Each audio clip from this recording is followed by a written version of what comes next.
Neat preparation గురించి ఆలోచిస్తున్నారా? మీ యొక్క గోల్ ఎలాగైనా సరే డాక్టర్ కావడమా? అయితే ఖచ్చితంగా ఈ వీడియో చూడండి. సార్, నేను ఒక యావరేజ్ స్టూడెంట్ ని, నేను ప్రిపరేషన్ ప్రారంభిస్తే నాకు నీట్ లో సీట్ వస్తుందా అంటే ఖచ్చితంగా వస్తుంది. ఎంతో మంది యావరేజ్ స్టూడెంట్స్ నీట్ లో మంచి ర్యాంకు సాధించి గొప్ప డాక్టర్లు అయిన వాళ్ళు ఉన్నారు. ఈ రోజే, ఈ క్షణమే ప్రిపరేషన్ స్టార్ట్ చేయండి.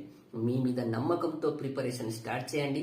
ప్రతిరోజు, ప్రతి గంట, ప్రతి నిమిషం, ప్రతి సెకండ్ మీ యొక్క ఫోకస్ కేవలం నీట్ యొక్క ప్రిపరేషన్ మీద మాత్రమే ఉండాలి. అంతేకాకుండా అర్జునుడు చెట్టుపై ఉన్నటువంటి పక్షి మీదికి బాణం గురి పెట్టినప్పుడు గురువైనటువంటి ద్రోణాచార్యుడు అడుగుతాడు, నీకు చెట్టు మీద ఏం కనిపిస్తుంది అంటే నాకు పక్షి యొక్క కనుగుడ్డు మాత్రమే కనిపిస్తుంది అంటాడు. అంతటి ఫోకస్ తోటి మీరు ప్రిపరేషన్ ను మొత్తం కొనసాగిస్తే నెక్స్ట్ ఇయర్ లో ఖచ్చితంగా మీరు నీట్ లో మంచి ర్యాంకు సాధిస్తారు. ఓకేనా? సో మీ మీద మాత్రమే నమ్మకం ఉంచుకోండి.